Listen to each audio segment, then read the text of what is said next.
Ladies and gentlemen, thank you for listening. Thank you for downloading. And thank you for subscribing to the latest edition of the 12 Kyle podcast. I am your boy, 12 Kyle. Check this out.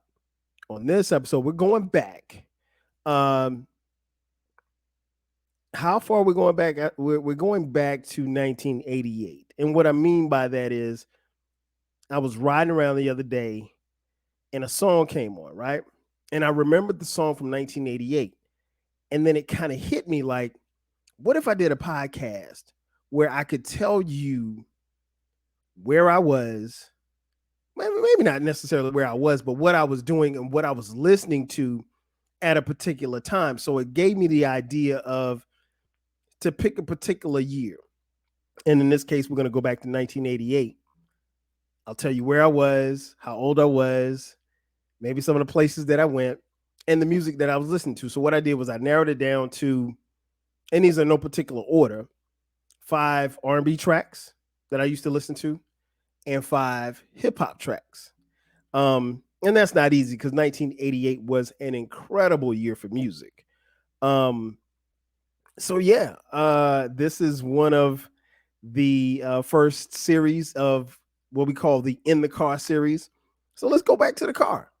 In the Car, 1988. So first and foremost, in 1988, I was 15 years old for most of the year. I turned 16 in December of that year. I was a high school sophomore. And I was just a typical kid, like to listen to music. I played football in high school. So a lot of my time was spent at practice when I wasn't in school. And just in the neighborhood, just playing my boys. We play basketball. In the summertime, we swim at my crib. So just different things. I was the typical kid, I would say. Middle class, we didn't, I mentioned the pool, we didn't have money. So, but yeah, I just did the stuff that everybody in my neighborhood did. Like, it's just, I just kicked it, right?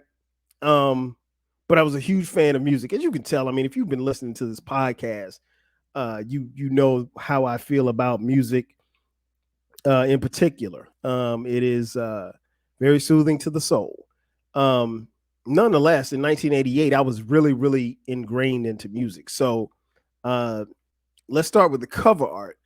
The picture that you see is the exact car that I was driving in 1988. In 1988, I did have my driver's license, even at 15. Now, I'll be honest, where I grew up in Florence, South Carolina. It's not a big place, but it's home. And it's always been home, and it'll always be home. And if you ask me where I'm from, that's where I'm from. It's not where I live, but that's where I'm from. Nonetheless, riding around in Florence, I was bumping some things. And so my car, or my mom's car, because it wasn't my car. So the car that you see in the cover art, that's the car that we had. It was I want to say like an 86 Sentra, had a tape deck. It was light blue though. It was like UCLA Bruin blue. So yeah, but that was my joint. So yeah, anyway, on any given day, you would catch me definitely in my room listening to this song, New Edition's Can You Stand the Rain?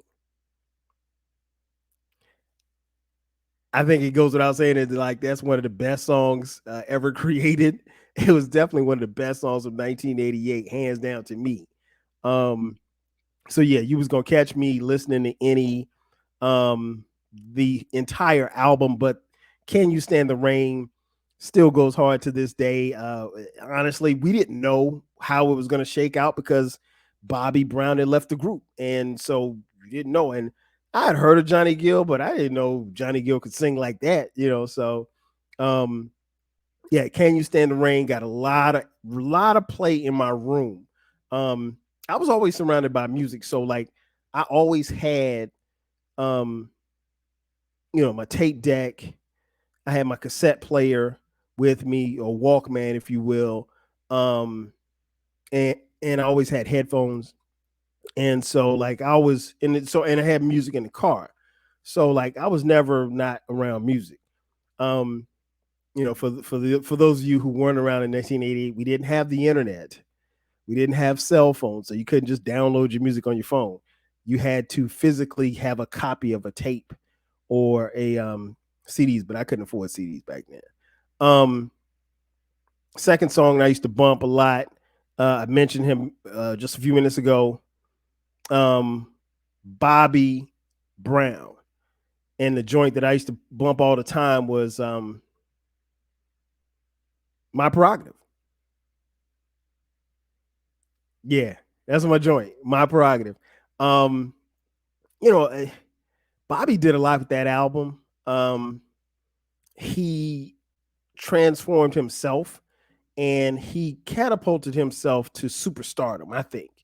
And Bobby Brown's run in R&B was incredible. I mean, like, Front If You Want, nobody could have told us that he would have left a super group like New Edition and then struck off on his own and actually become an even bigger star. His album, for as dope as New Edition's album was, Bobby crushed them in sales. But they were two incredible albums. But yeah, that got a lot of play in the car. Number 3, and he's in no particular order. Dude out of New York. He had one eyebrow. Al B. Sure. The joint I used to bump all the time, Off on Your Own Girl. Man, listen. That album, I want to say, Al B. Sure's album probably was like 8 songs. Like, it wasn't long at all. But Al B. Sure killed it. And Off on Your Own Girl was a single. It might have been the lead single, if I'm not mistaken. Got a lot of play in the car. Particularly, when I drive to school or go to practice or something like, or if my mom sent me to the store. The beat would come on, and I ain't really have no booming system in this Nissan Sentra, but it had a little knock to it. So so yeah, I would definitely play Off on Your Own Girl. That was my joint. Another joint from 1988 that got a lot of play in the car, got a lot of play at the crib, a lot of play just me walking around in 1988, was actually a song by a group where there's really no lyrics. The only lyrics is Teddy Jam. Jam for me. Just a simple command from my man Aaron Hall, member of the group Guy, and the song is Teddy's Jam. Listen, if you were outside in 1988, Teddy's Jam was the shit. Like, there was no way that you could go anywhere and not hear this song. It was just that dope. It was all over the radio. It was everywhere. It was coming through car speakers. It was on the block. If you was in the hood, I didn't live in the hood, but if you went through the hood, you was going to hear it. It was everywhere. Teddy's Jam, all over the radio. Huge song. I'm a big fan of that album. Big fan of Guy. That got a ton of play in my car in 1988. Fifth and final R&B song. It's not necessarily R&B, but I'm gonna put it in this category because it doesn't fall into rap. Got a lot of play. It was a song from a soundtrack. The soundtrack was from a movie.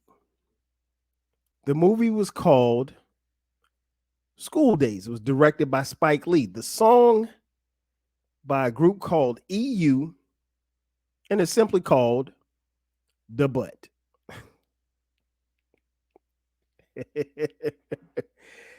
Listen, this song is a staple. I don't care who you are. I don't care where you are. I don't care where you grew up. You may not have grown up in DC, which is where go-go was originated. Prior to hearing this song, I don't think I'd ever heard a go-go song before. But this was go-go, and this was go-go's big strike at the mainstream. Shout out to the Godfather, go-go Chuck Brown, rest in peace. Yeah, this was it. Like, this was incredible. And even to this day, man, the song, the video, it makes you move. I mean, there's not much more I can say beyond that. Love this joint. Got a lot of play in the car. A lot of play in the car. Because you know what? If you didn't have the tape, you were going to hear this song on the radio. Hands down. I don't care. You could switch radio stations and you still were going to hear this song damn near every day, all day. So now let's go to hip hop. The hip hop songs that I listened to, they all stood out. I mean, like, and I'll be honest, it's hard to really even narrow it down to 5, but I just for time's sake, I'm gonna, do 5 songs. And if you're listening, you'll hear the songs, but if you're watching on YouTube, I can't put the songs on YouTube. So that's that. Again, these are in no particular order. Number 1, Boogie Down Productions, My Philosophy. So you're a philosopher. Yes. I think very deeply. Man, listen, that was the anthem. That was the anthem that particular year. Like, we did the album review, me and Eclectic, and you guys heard it, but I mean, like, that was one of the one of the best albums to come out that particular year. Excuse me, but just that song, man. And then when the video dropped, listen, that video was so cold. The black and white, Scott LaRock Jr., man, BDP bum rushing the stage. I mean, come on, man. That's hip hop right there. That's hip hop right there. Number 2, Eric and Parrish, Making Dollars. EPMD, You Got to Chill.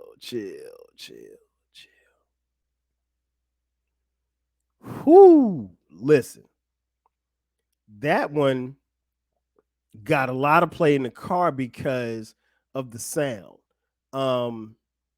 It just banged, man. I mean, like, it was one of those joints where, like, if I got in the car and I drove around the corner to my boy Jay Fresh's crib or Zell's crib, like, when you pulled up, you wanted to be playing that, particularly if girls were outside. Like, the girls in the neighborhood, if they were standing outside, you wanted to pull up playing EPMD's You Got to Chill in 1988. Even if your car didn't have a system, you wanted to play EPMD's You Got to Chill as you pulled up. And I'm going to tell you why, because the song is so cool and then the video was cool. So, like, if you pulled up to somebody's house, you had to get out of the car and leave the car running and let it still be playing so you could look cool doing it.